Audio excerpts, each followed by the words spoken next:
Folks, welcome back. This is episode 4 of the Z Gentleman Fantasy Football Podcast. We're going to cover and we're going to recap Thursday night football between the Chiefs and the Patriots. We're going to get you ready for the rest of the slate of games on Sunday and Monday.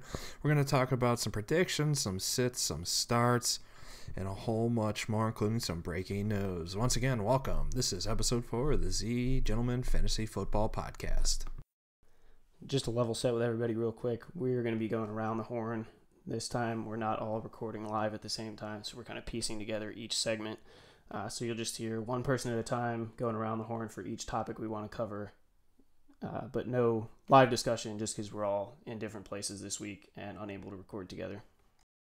All right, so before we get into the show today, we have a few pieces of news that we need to address and discuss from a fantasy perspective. The first one is the Miami-Tampa Bay game, which was originally scheduled for this week, is now being postponed until Week 11. That's when both teams originally had their bye.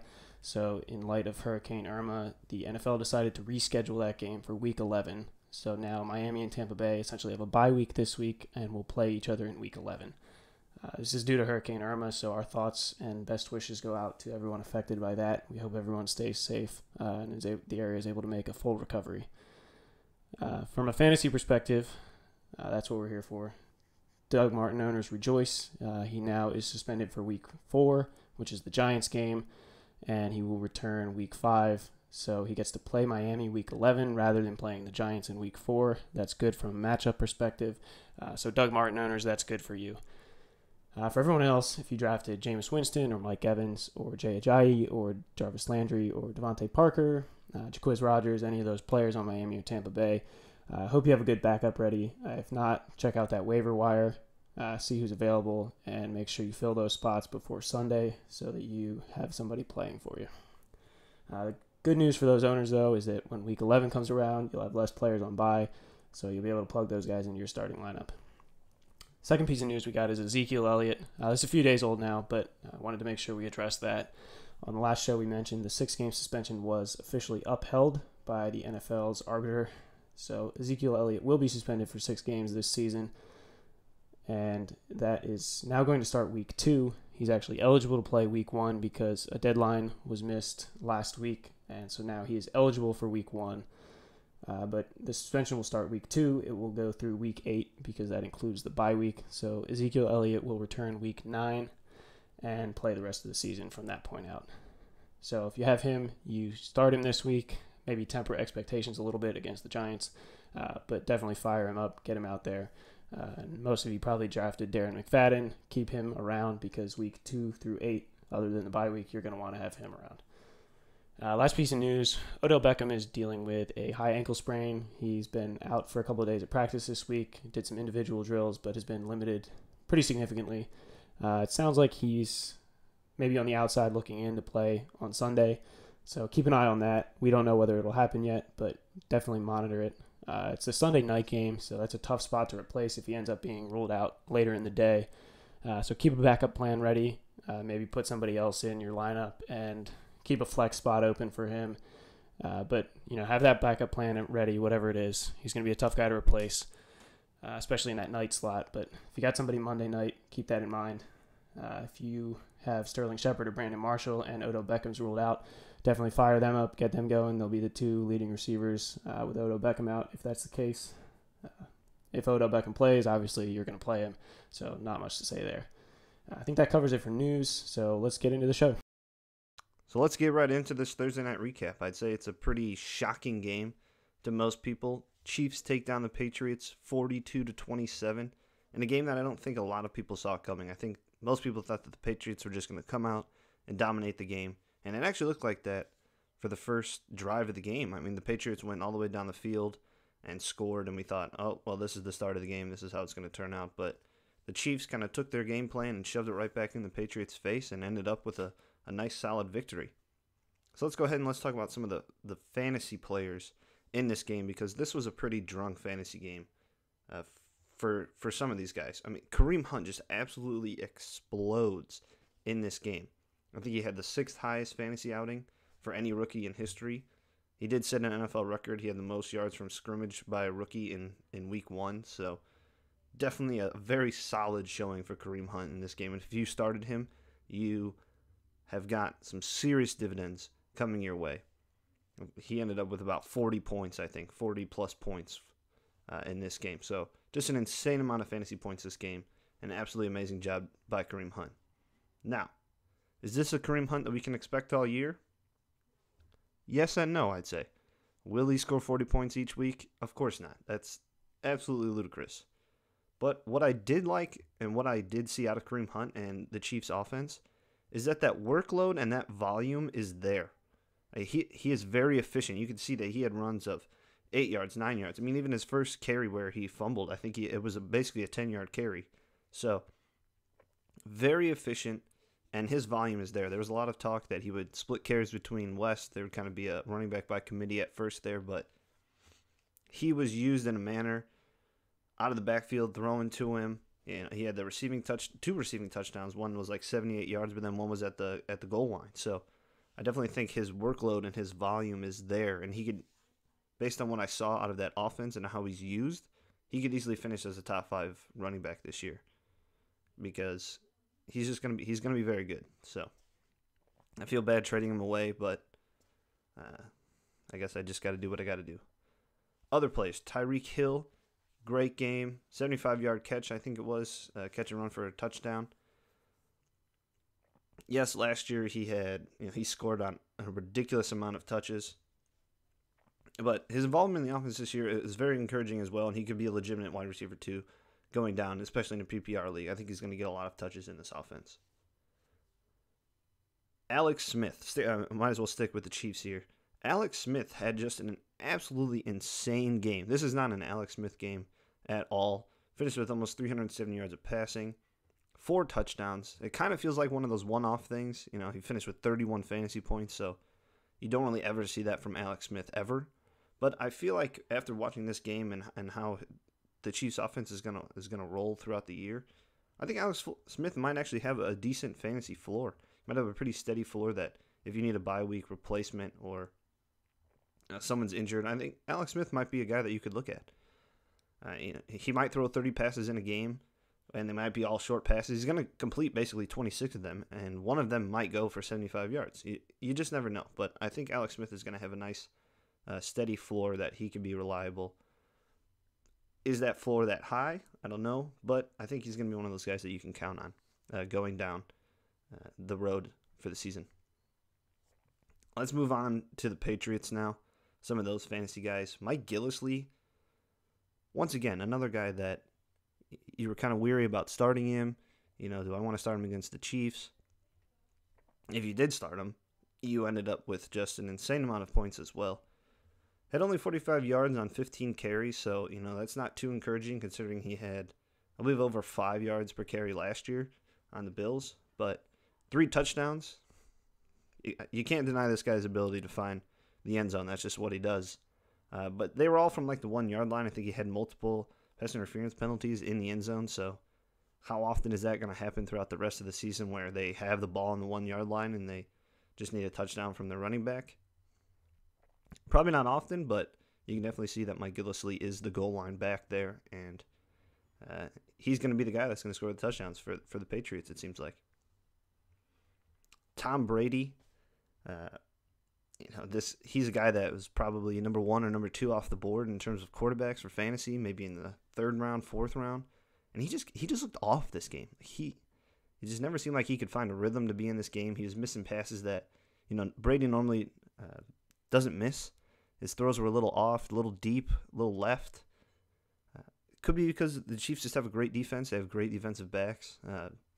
Sorry to Eric Berry for that torn Achilles, but or ruptured Achilles, and he's out for the season. But the Chiefs' defense really stuck it to the receivers in this game, and I guess Brady just couldn't really find any of them. He just looked off.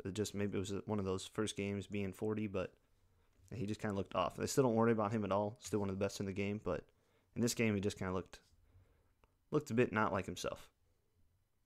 And then the players that everyone has on their team, the tight ends, Gronk and Kelsey. Like I said, this was just a weird fantasy game. Like it was drunk. There was so much scoring, and it wasn't to 2 of the best players in the league, Gronkowski and Kelsey.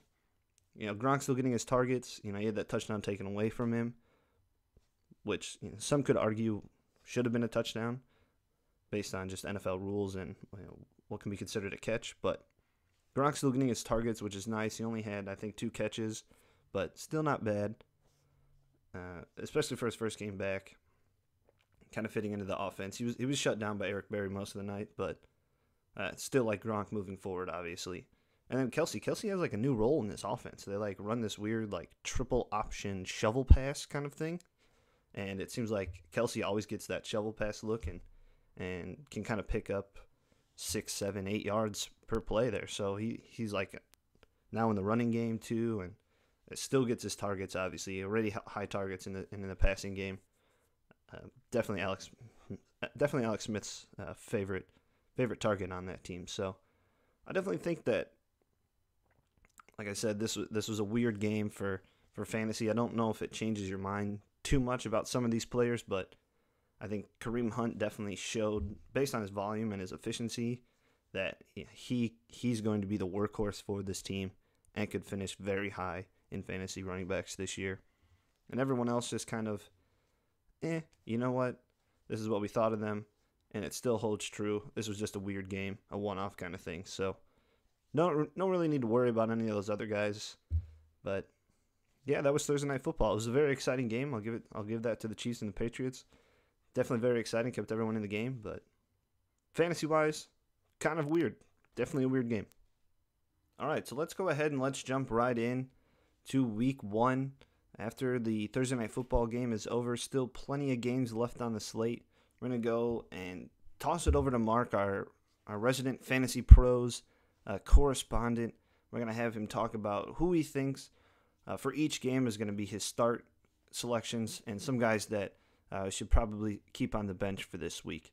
So, Mark, take it over, run through the games, and which players are your favorites to start and which guys you're kind of thinking people should put on their bench. So we'll start here with everyone's favorite game. The marquee matchup of Week 1, New York Jets at Buffalo Bills. Everyone's excited to watch that. My start is Zay Jones. We're not going to cover any of the obvious players here like McCoy or Aaron Rodgers. Like, you're starting those guys, so why bother talking about it? Start Zay Jones this week, though. Jordan Matthews is questionable, so especially if he's out. But even if he's in, I like Zay Jones to see some of those wide receiver 1 number type of targets. Very good possession-style wide receiver in his college career. I think he could kind of quickly develop into possession-type wide receiver in the NFL, so I'd like him to see plenty of targets in this game, potentially. Nice little flex play, potentially, depending on who you got on your team and matchups, but I like Zay Jones here. I'm going to sit all the Jets, just the whole team. You can start Bilal Powell as a flex. I think you'll see the volume regardless, passing game, running game, so game script, don't worry about that. But Jets are just bad. They got McCown quarterbacking, and who's their wide receiver 1? Robbie Anderson or Jermaine Kearse or Jeremy Curley that just came in this week? Probably Jermaine Kearse, the most talented, but either way, like, that passing attack's probably a mess, so just sit them all. Start Bilal Powell, sit the rest of the Jets. Hopefully you don't have any Jets on your team, but sit them. Second game here, Atlanta at Chicago. Probably a one-sided game, so think about game script. Chicago will probably be trailing early. They'll probably be throwing to try to catch up late in the game, second half, so that actually favors the wide receivers more than the quarterback. Quarterback can get tempted into making risky throws to try to come back in the game, throw some interceptions. So not always a good thing from the quarterback, but definitely helps the wide receivers because they should see plenty of targets. So I like Kendall Wright. I like Kevin White. Both good potential flex spots there. Should see plenty of targets as Chicago's trying to catch up in a game that they're losing big. So I like them both. Put them in that flex spot. Get them fired up this week. Kendall Wright, Kevin White could see big days from one or both. I like Kendall Wright a little more personally, but either one's a good choice. Sitting Mohamed Sanu and Taylor Gabriel. Just hard to start anyone on that Falcons offense that's not Julio from a wide receiver perspective. I just don't see the volume. I think they'll go up early, run the air out of the ball. A lot of Devontae Freeman, a lot of Tevin Coleman, but just don't see it for Sanu and Gabriel from a volume standpoint to put up a good day. Gabriel's more of like a home run hitter there, so if you need a high upside guy, maybe, but definitely Sanu for me is a sit.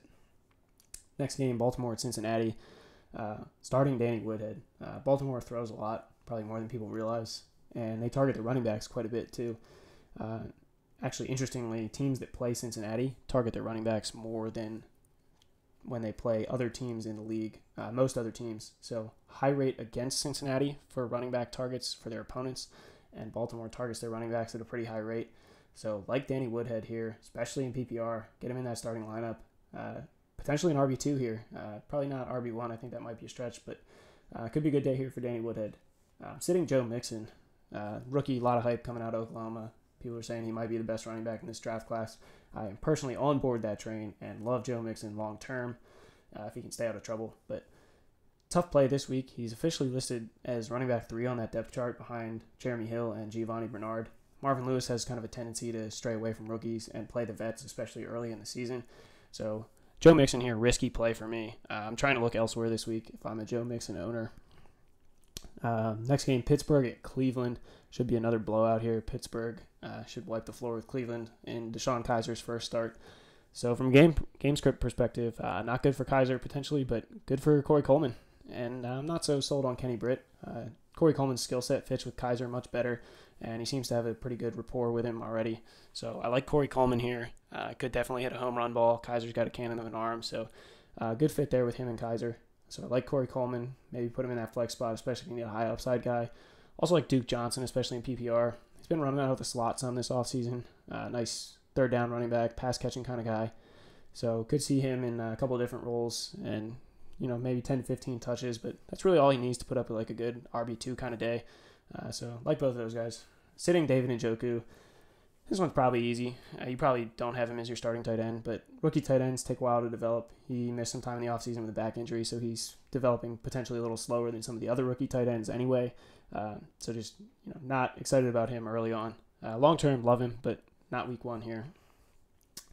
Arizona at Detroit. Starting Carson Palmer, good matchup for him against that Detroit defense from a passing perspective. So I like Carson Palmer here, especially for some of you Jameis Winston owners. He might be out there on the waiver wire. Palmer's a good plug and play for week 1 here, while Winston is on the new bye week. Larry Fitzgerald always starts hot last few years, so good few first weeks here for Carson Palmer, maybe first 4 weeks or so. For Andrew Luck owners too, that might be a good spot to look. Sitting Kenny Golladay. A lot of people got excited about him in the preseason.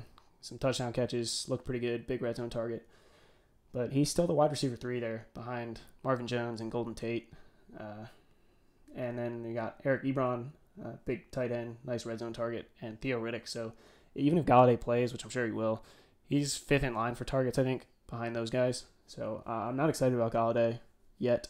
I think potentially long term, but hard to start in week 1 for me. So next game here, we got Jacksonville Houston.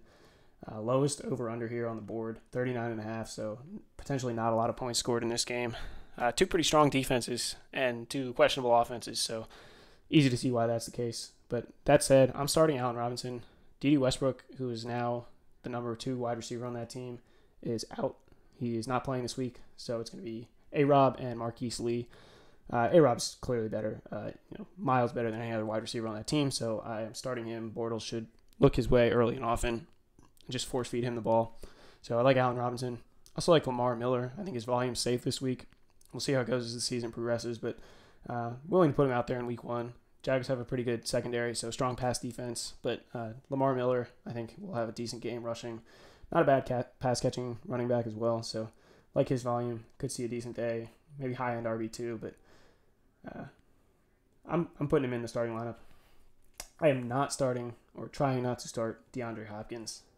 Hopefully you got another option you can plug and play this week with a better matchup, because he'll see a lot of either Jalen Ramsey, who's one of the best young corners in the league, or A.J. Boye, who was Hopkins' teammate last year in Houston, another very, very good cornerback. So Hopkins will have a nightmare matchup all day. A.J. Boye probably knows him better than anybody in the league after being teammates last year, seeing each other in practice. So bad matchup here. Tom Savage quarterbacking. Just don't like Hopkins. Benching him this week if I have anything better. Oakland to Tennessee. Good game here for fantasy. Over under 50.5. Not the highest anymore. Green Bay and Seattle just passed it, but second highest on the slate. So start Derek Carr, start Amari Cooper, start Crabtree. Whole Oakland passing offense looks good. Start them all. My start, though, Eric Decker. Nice red zone guy here. Efficient in the red zone historically. So nice guy for Marcus Mariota, who's an efficient red zone quarterback. Pretty good matchup. Oakland's pass defense, not as good as the run defense. So I like that matchup for Decker. could see some work on the outside there, maybe in the slot. We'll see how that works out. But I'd like him to get one in the end zone here with the efficiency of both him and Mariota. Sitting Marshawn Lynch for this game. Not even thinking twice about it. Just find somebody better. Find somebody else. This is a terrible matchup. Tennessee, strong run defense. And people drafted Lynch pretty high anyway for my liking. We talked about that on last show. But, Oakland's going to limit those carries, I think. So I don't think we'll see 20 to 25. Maybe 10, 12, 15 if it's a good day. But maybe he'll put one in the end zone and salvage like an RB2 day. But I just don't see it. Not enough volume here for me. And tough matchup. So I don't see the efficiency. I don't see the volume. Marshawn Lynch is a easy sit for me. Next game up, Philadelphia, Washington. Start Terrell Pryor. Good matchup here against the Eagles defense. Not a strong pass defense particularly. Crowder is questionable. So if Jameson Crowder is to miss this game, definitely start Pryor. But for me, you're starting him anyway. It's a good matchup. Nice red zone target. Kirk Cousins seems to be getting along well with him. So could see plenty of targets. Like him here. I'm tempted to sit Shawn Jeffery. It's tough to say given where he's drafted in most leagues. And he's probably your wide receiver 2, if not wide receiver 1. But going up against Josh Norman for a lot of the day, he's expected to be shadowed. Struggles as the wide receiver 1. I mean, once we saw Brandon Marshall leave the Chicago Bears, Shawn Jeffery took a little bit of a downtick there. It seems like he's better when somebody else takes the attention away. So we'll see how he profiles as the Philadelphia wide receiver 1. But tough matchup and first game here. We'll see how it goes. But for me, it's tough to stomach starting Shawn Jeffery in this game. Next game here is Indianapolis at the LA Rams. Over under 41.5, so pretty low. Shouldn't see as much scoring as some of the other games. But I still like Sammy Watkins. I've been high on him all summer, all through the offseason and preseason process here. I like the trade to LA too, so I think that helps him. We've talked about that. But Vontae Davis is not going to play in this game for the Colts, so weaker secondary. They're missing their top guy there. So love Sammy Watkins. Could hit a home run. Definitely a candidate to score a touchdown here. Like him, like potential volume, and like the matchup. I am sitting anyone on the Colts passing game not named T.Y. Hilton. Andrew Luck is out, obviously, so Scott Tolzien is starting. That is bad for fantasy receivers. It is bad for tight ends. So Dante Moncrief and Jack Doyle particularly, I am trying to get out of that starting lineup. Shouldn't see as much scoring, especially from the Colts offense. So that hurts Moncrief, who's a pretty efficient red zone guy. Hurts Jack Doyle, who's a big red zone target. So trying to bench both of those guys if I can. I'll still start T.Y. Hilton, but just don't expect your usual production from him, I think. All right, Seattle at Green Bay, big one for this week. Over under 51, now the highest on the slate, so should be a lot of scoring here. You're starting basically everybody, so we'll just say in particular I like the Seattle passing attack. They're probably going to have to score a bunch of points to keep up, so that bodes well for Russell Wilson, bodes well for Jimmy Graham, Doug Baldwin. Like that Seattle passing attack here in this game. Paul Richardson too, definitely worth a look. Could be flex type. He's that wide receiver 2 on that team now, and in this game particularly, it could be a good matchup. A lot of upside for him, so worth giving a look if you're in a pinch with some other matchups. Paul Richardson could be out there on the waiver wire even, so give him a look. And for my sit for this game, nobody. The over-under is 51. Maybe Randall Cobb because he's a third receiver on Green Bay, but everybody else, Devontae Adams, Jordy Nelson, Ty Montgomery, you're starting. Aaron Rodgers, and then all the guys in Seattle we just talked about. You're starting them all. Eddie Lacy, if Thomas Rawls isn't able to play, he's questionable right now. Eddie Lacy could see 20 to 25 carries, I'm hearing, so like him if that's the case. Probably not if Rawls plays, but keep an eye on that if you're an Eddie Lacy owner. Next game here on the slate, Carolina at San Francisco. I'm starting Carlos Hyde. He's the only real weapon on that offense, so he should see plenty of volume. He's a pretty good running back too. I think people underrate him a little bit in the passing game. So I'm not worried about game script. I think he'll be involved either way. So I like Carlos Hyde here. Pretty efficient in the red zone if they can get there. So I think he's a guy that I like potentially to get a touchdown if they get down there. But I just see the volume. I think he's going to be consistent, solid RB2 here. Jonathan Stewart, another guy I'm starting. Had to mention both. Great matchup against weak San Francisco run defense. I think he's still the first and second down guy. People are liking McCaffrey, but I think he's more of a third down guy. So I think Stewart still sees plenty of carries in this game. And against San Francisco, all it takes is maybe 12 to 15. I think you'll see that for sure. So I like Stewart as maybe an RB2, probably a flex, but I like getting him in that starting lineup. I am not starting Cam Newton here. I'm trying to get him out of the starting lineup where I can. He's coming off a shoulder injury, so who knows if he'll be 100% in this game. I think they'll just run the air out of the ball against the 49ers in this run defense. So I'm not big on Cam. I'm not big on any of those receivers particularly. I think you probably have to start Kelvin Benjamin if you have him, but not big on Cam. Probably sitting Devin Funchess. That's not as much of a question. You're probably starting Greg Olsen if you have him too, but I'm trying to sit Cam in particular against this 49ers team just based on the injury risk and not knowing if he's 100%. All right, 3 more to go here. So we get into primetime games. New York Giants at Dallas, Sunday Night Football. Starting Eli and the Giants wide receivers. Good game for that passing attack. Pretty solid matchup for them. They're the underdogs, so game script is favorable potentially, or at least we expect that. So should be throwing the ball plenty. Odell Beckham Jr., as we mentioned, has a high ankle sprain. May not play this game. Sounds like he's kind of on the outside looking in. So if he's out, definitely Brandon Marshall. I'm putting Sterling Shepard in there too. But I like this for the passing game here of New York. Starting all those guys if I can. You're obviously starting Odell Beckham if he's in. That might put Sterling Shepard on the outside looking in, but we'll see how that goes. Keep an eye on that if you're a Shepard owner or an Odell Beckham owner. Sitting Dak. That's a tough one to say. Dak Prescott, not a guy that plays well against the Giants. Giants have a really, really good defense. People kind of underrate them, I think. But 2 games last year, Dak in the first game, week 1. First game as an NFL player, as a rookie. So let's not read too much into it. But 25 for 45, 227 yards, no touchdowns, no interceptions, 2 rushes for 12 yards. So that's about 10 fantasy points. Pretty weak performance there for Dak's standards of last year. Second matchup, week 13, 17 for 37, 165 yards, 1 touchdown, 2 picks, and 1 rush for 1 yard. So that's not quite 7 fantasy points there, even worse than the first time. So Giants defense seems to have him figured out. Really, really bad matchup for Dak. You're starting Zeke if you got him, but temper expectations because that defense is just so good. He's still probably a top 5 option, but I'm trying to sit Dak if I can. Tough matchup for him. We get to the 2 Monday night games. First one is New Orleans at Minnesota. Trying to start Stephon Diggs here for sure. I like the matchup. Should be throwing the ball plenty to keep pace with New Orleans. I think it'll be a decently high-scoring game. Playing inside, so that's always good. But I like Stephon Diggs in this game. He can move around outside slot, so that flexibility should help out. Bradford was very efficient last year, completing his passes, so I like Diggs to be efficient as well, see plenty of targets, and turn those into plenty of yards and catches. So especially PPR, but I like Diggs here in this spot. Kobe Fleener, sitting him. He's on the outside looking in anyway, so hopefully he's on your bench at this point and you have somebody else starting. But as a fringe guy going up against a strong Minnesota defense, I think that bumps Kobe Fleener down to the safe sit territory. So leave him out of that starting lineup. And last game here, late Monday night game, LA Chargers at Denver. Starting CJ Anderson. Chargers have a solid pass defense, so I like the matchup for the running game. CJ Anderson, as we've talked about, one of my underrated guys. Love him here, so should see plenty of volume, I think. Could turn that into a nice day.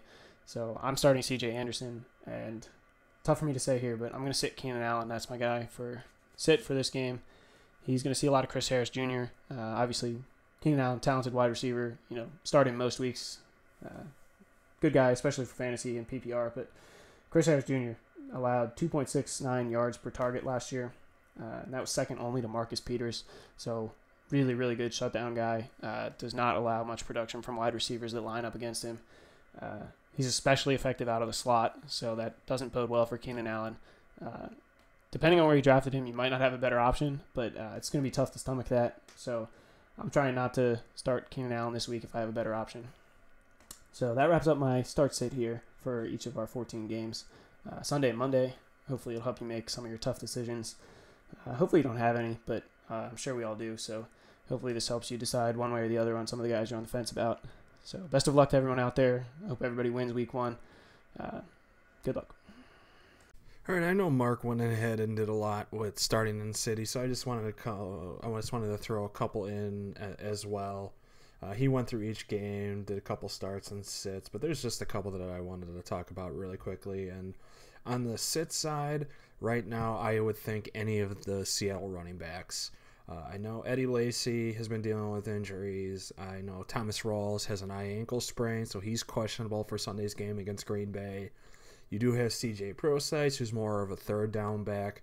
So as of right now, I wouldn't touch anybody in the backfield for Seattle. I would ride especially Russell Wilson, Doug Baldwin, those guys, The Green Bay secondary is a bit suspicious, especially from last year. I know they did add some more depth. They drafted some depth as well, adding Devon House, Kevin King. So we'll see how they handle it. But for right now, my major sit of the week would be any of the Seattle running backs. And on the start side of things, this is a bit of a reach, but I think I would start Sammy Watkins from the Rams. They're home against the Colts this weekend. It's a battle of struggling quarterbacks. Jared Goff in his second year. We'll see how he does. Andrew Luck not being able to play with his shoulder, so we'll get the Wisconsin native Scott Tolzien in the starting lineup. Like I said, my start would be Sammy Watkins. May have to play him in a flex position, but no Vontae Davis for the Colts, and when he doesn't play, that Colts secondary can be suspicious, since that tends to be the word of the day for me. So if I have him, I'm probably playing him in the flex position. So those are my major starts and sits of week 1. All right, so now that Mark and Eric have given us some of those guys that you should be looking at plugging into your starting lineup or sticking on your bench for this week, let's go ahead and we're going to actually jump into our league and talk about what we think our predictions are going to be for this year, for our record, how we think the league is going to kind of shake out, and who are going to be the teams that are ultimately going to be playing for the championship in our Super Colossus Cereal Bowl matchup, and who are the guys that are going to be playing in the Shit Bowl for the ultimate loser of the league. So let's go ahead, let's jump right into this, and let's pass it over to Mark to start it off once again. So my prediction for my team's record, looking at my schedule, I get to play every team once, and you play your division rivals twice. So my division, I face John and Mikey Mike both twice. I think my team is the strongest in the division, so I think I'll be able to win that division. I think John will finish second and Mikey Mike third. I think those two will be a little close. I think I'll be able to distance myself a couple games. So I think I'm going to be a little ambitious here, predict myself for a 10-3 record, winning the division, and ultimately getting a high playoff seed. Won't try to project too much in the playoffs, but hopefully I'll be able to make a deep run. So I'm going to predict 10-3. Everyone will have a few tough matchups because we have some good teams in the league. So I'm sure I'll drop one or two along the way. Obviously, I'd love to predict 13-0, but I don't think that's realistic given the unpredictable nature of fantasy football. So I'm going to go ahead and say 10-3 for my team. So I'll go ahead and do my predictions for my division. So I'm in a division with Dibs and Cam. Everyone might and probably is going to tout about their team. Cam's team right now, I'm not too worried about. He doesn't have the greatest depth there is. His starting lineup's not too bad. He's got Russell, Marshawn Lynch, who you don't know how much rust there is there. Lamar Miller, who was just an absolute workhorse for Houston last year. So we'll see if there's any side effects from that. Obviously, Antonio Brown's going to be great. Devontae Adams is probably the number 2 in Green Bay behind Jordy. Hunter Henry, the young rookie from the Chargers. We'll see how well he plays in the second year. Emmanuel Sanders, always a great choice. The Jags defense, which I think will be a little bit better this year, but I don't think it'll be that great defense. He's got Mason Crosby as kicker, and then with his bench, Jay Crowder, Terrence West, Jeremy Maclin, Gio Bernard, Jamal Charles, Andy Dalton. Not the best bench. Decent starting lineup. I have him pegged third in our division. I actually have myself pegged second. I've talked about my team before. Tom Brady. The acquisition of Kareem Hunt's going to help me. I got Julio, Calvin Benjamin at the wide receiving core. Eifert is my tight end. I do have right now Rashard Matthews as my flex, thinking he had a great season last year with Mariota. Now, the addition of Decker and Corey Davis from Western Michigan, that might limit his catches, but I felt like he built a good rapport with Marcus Mariota last year. I had the Chiefs defense, and I had them benched this week just because you never know with the Patriots, so I'm rolling with the Bengals D against Baltimore. I do have Justin Tucker as my kicker. Rob Kelly on the bench with Martellus Bennett, Jameis Winston, Shane Vereen, Chris Hogan, and the Chiefs defense as of right now. So I kind of peg myself, with, I think we're playing 13 weeks this season. So I kind of peg myself in the maybe 9-4, 8-5 region. I'm probably going to see myself as a wild card team because Dibbs is going to more than likely run away with this division.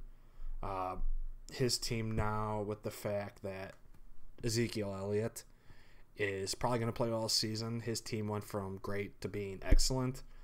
I mean, he's rolling with Cam Newton at the QB spot, Shady McCoy, Zeke Elliott, as I mentioned before, Crabtree and Fitzgerald as wide receivers, Jordan Reed. He has Tyreek Hill, which already has given him a great amount of points to start this week. The Cardinals defense and Dustin Hopkins. Now, his bench, the only guy that fears me on his bench is Sterling Shepard, the second-year wideout from Oklahoma. I think he'll be a good plug-in for a bye week. But that starting lineup for Dibbs is just going to be ridiculous. So I've got him slotted to finish first. My guess is 11-2, 10-3. Myself, 9-4, 8-5. And Cam, I think just below that a little bit. Maybe 7-6, 6-7. So those are my predictions for my division. Now, if I had to predict my record for the upcoming season and for my division as a whole, really, I put my team at about 9-4. So right now I think I have a pretty strong team. Quarterback play, I'm just going to plug and play whatever good matchups there are each week. So right now I've got Carson Palmer for probably the first couple weeks. He's got some great matchups. I've also got Le'Veon Bell and Todd Gurley as my running backs. Amari Cooper and Doug Baldwin are my wide receivers. I got Gronk right now as my tight end. I actually just recently made a trade with Eric for Gronk. This was before the first game happened between the Chiefs and the Patriots. So I actually gave up Tyler Eifert and Kareem Hunt. So Tyler Eifert I'm very high on this year. Kareem Hunt, I didn't think he'd explode like he did in this game. So the trade might be looking bad right now, but there's still plenty of season left, and I still think Gronk is going to separate himself from the rest of the tight ends. Actually, John wasn't able to make the podcast today. I actually had a bold prediction about Kareem Hunt that kind of works in my favor. He doesn't think he's going to score more than double-digit points in each of the next 4 games. So big bold prediction there. So hopefully that works out in my favor. But that's how my team looks right now. I've still got Bilal Powell in the flex as well. And then defense and kicker, it doesn't really matter. You can kind of plug and play any of those guys in there. So right now that's my team as it stands, and I feel really strongly about it. But 9-4 is my prediction. Just whenever I'm in this league, I feel like even if I have a great team, I just don't finish with a great record. I've never finished higher than 9-4 in any season. That was the first year we did it, and I finished 8th in that league just because of how the playoffs shook out. So maybe I'm kind of hoping that I have a lower record and that boosts me in the playoffs. But right now I think 9-4 is going to be my prediction. One of the other guys that we've talked about on this podcast plenty is Matus. He's also in my division. I don't think he's going to have a very great year. He might get 4 or 5 wins this year, unfortunately. And then the other guy in the division is Brett, is our good friend Brett. I think he has a really strong team. And I'm going to make a bold prediction here and say that I think he beats me both times in the regular season that we play, just because we play each player in our division twice. So I think he's going to be the guy that kind of takes the reins in this division. He might finish 10-3 and take the division, or 9-4 and beat me on the tiebreaker. But I think he has a really strong team. He's got Matt Ryan, David Johnson, Leonard Fournette as his RB2 there, which I think is fantastic. Brandon Cooks as his wide receiver 1, Kyle Rudolph. An underrated kind of tight end, even though he finished as tight end 2 last year. So I think he has a really strong team, and I think he's going to be a guy that's going to worry me. So I'm going to kind of sneak into the playoffs if I don't finish as the division winner, which I hope I do, but I just never know with this league really that we're in. Still project myself to at least make the playoffs since I feel like I have a really strong, great team, but kind of a crapshoot from there, and hopefully I make it far. But 9-4 is I think where my record's going to finish, with Matus much lower than that, and Brett maybe a little bit better. So those are my predictions for for my team in my division. So looking at who I think is going to make our championship game, our Super Colossus Cereal Bowl matchup, I think I'm going to have to go with someone that I've obviously stated many times on the podcast before. I think our good friend Dibbs. I think he has a really strong team, and I think he's going to make a charge in the playoffs now that Zeke can seemingly play every week this season. I feel like his depth does get a little shaky, but I think his starters are just going to carry him a long ways during the regular season and into the playoffs. So I think he's the first guy that's going to make the championship. And secondly, I'm going to have to go with the division rival and Brett. I don't think I'm going to make the championship this year, even though I feel like I have a very strong team. But sometimes that it just doesn't work out in our league where the best teams make the championship game year in and year out. So I'm definitely going to go with Brett as a guy that sneaks in and takes on Dibbs in the final. Brett, as I said previously, has some great players. Matt Ryan, David Johnson, Leonard Fournette could break out. Now, I really like him as that RB2 there. Brandon Cooks as his wide receiver 1. He's got Devontae Parker as well as his wide receiver 2. Kyle Rudolph as his tight end, one of those underrated guys that no one really thinks about, even though he finished as, I believe, tight end 2 last year. So I think Brett has a really strong team, and I think that he could slip into the championship there and take on Dibbs. And actually, Brett, I think Mark put the teams into Fantasy Pros, their team simulator, and Brett, I think, actually came out as number 1 in the power rankings. So there's some substance to my thinking there, at least. So even though I think I was projected to have the best record, but I think Brett and Dibbs are going to take on each other in the Super Colossus Cereal Bowl to see who comes out on top. And for the Shit Bowl, who I think is going to be in the last place matchup, I think it seems like everyone's almost unanimous on this. I feel like we think Matus is going to end up there. His team just really isn't strong. We've said this on many podcasts before. Don't really have any confidence in his running backs and wide receivers. He's got DeMarco leading his team as his RB1, A.J. Green as his wide receiver 1.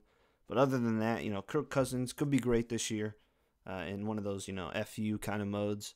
But everything from there down, it kind of scares us. His depth is a little shaky as well, but we'll see how his team turns out. We just don't really have much confidence in it finishing that high. So I think myself and at least everyone else, it seems like, predict him to be in the Shit Bowl as one of the contenders there.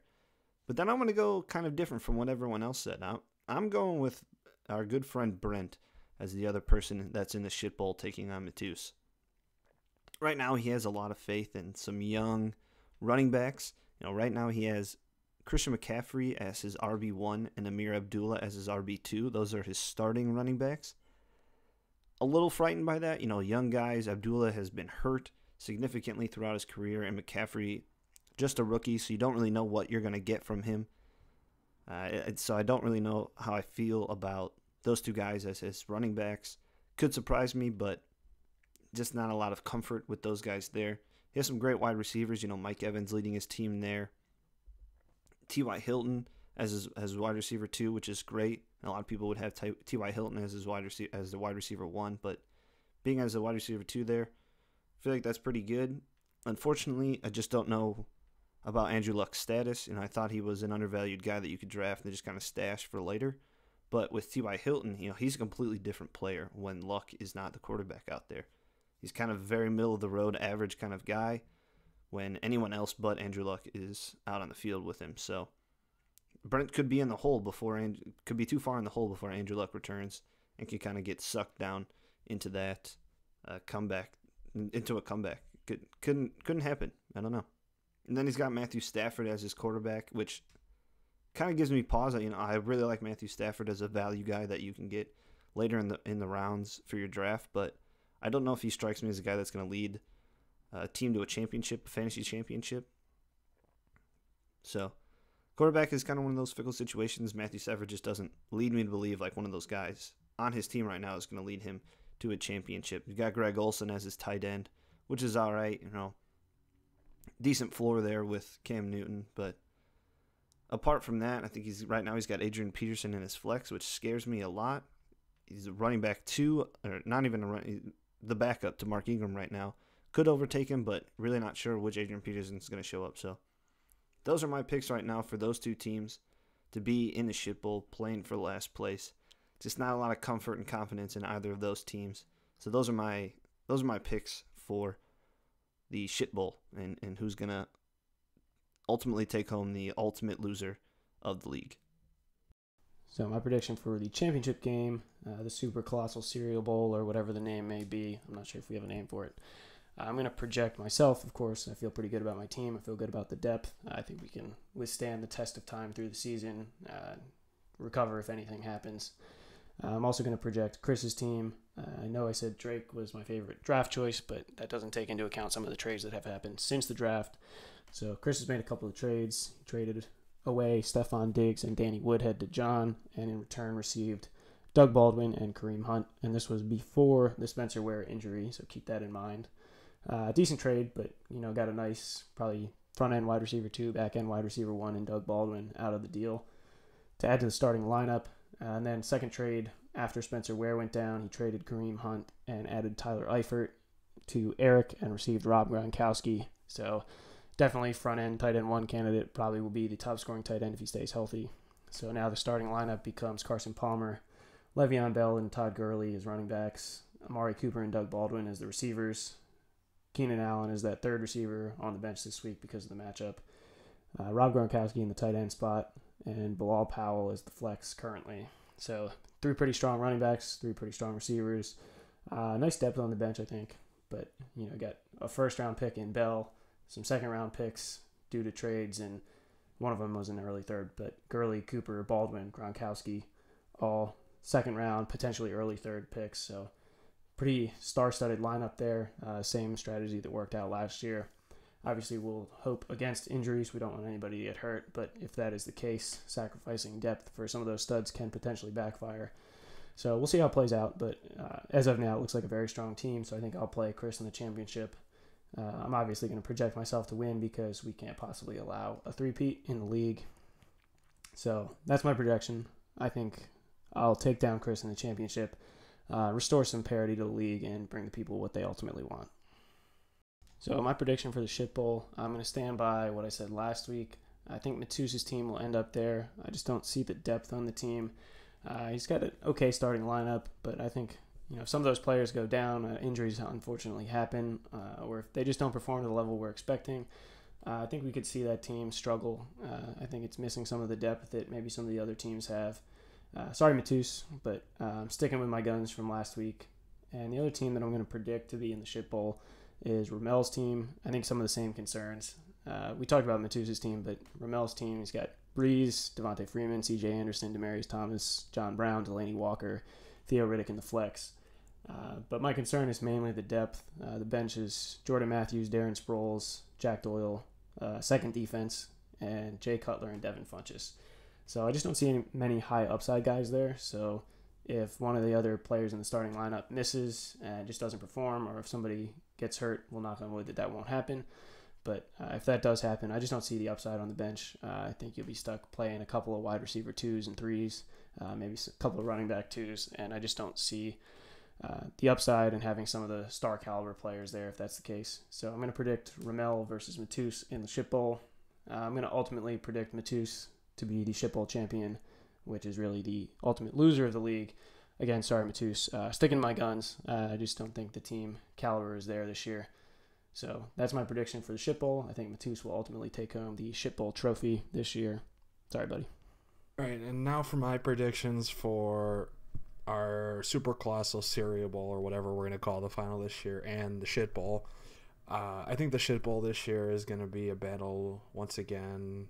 Drake will hate me for this, but I think Drake's going to be in the bottom along with Matus. I know I was hyping up Matus's team a lot, but I just think at the end of the day, Drake's team, he's going to be riding a lot on the combo of Derek Carr and Jordan Howard. You don't know with Jordan Howard, second year, you always have tendencies for those sophomore slumps. Not really got a lot of depth going on. He does have Gillislee, who might have found his way to be the lead back in New England, but outside of that, he's trying to roll with Jonathan Stewart, Samaje Perine from Washington, He does have Joe Mixon, so he's really relying on a lot of rookie running backs to lead his team. Wide receiving core, Michael Thomas, DeAndre Hopkins, Golden Tate, and Deshaun Jackson. A lot of deep threats there, not a lot of intermediary game there. So we'll see, but like I said, I have my prediction of Matus and Drake in the shit bowl. And for the championship, as much as I would love to plug my team, I'm going to have to go with Chris and Dibs this year. Chris just every year makes a lot of great trades. Except for this last one, I think I might have gotten the best of him by acquiring Kareem Hunt and Tyler Eifert for Rob Gronkowski, but we'll see what happens. I think they're the two best teams. I think they've got the best talent. So those are my predictions for that.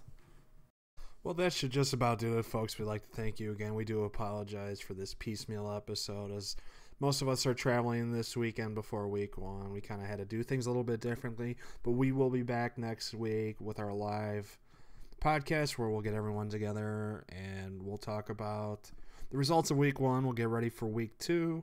So once again, for Chris, John, and Mark, my name is Eric. I'd like to thank you for joining us for episode 4, and we'll see you next week for episode 5. Enjoy this weekend's football, everyone. We'll see you next week.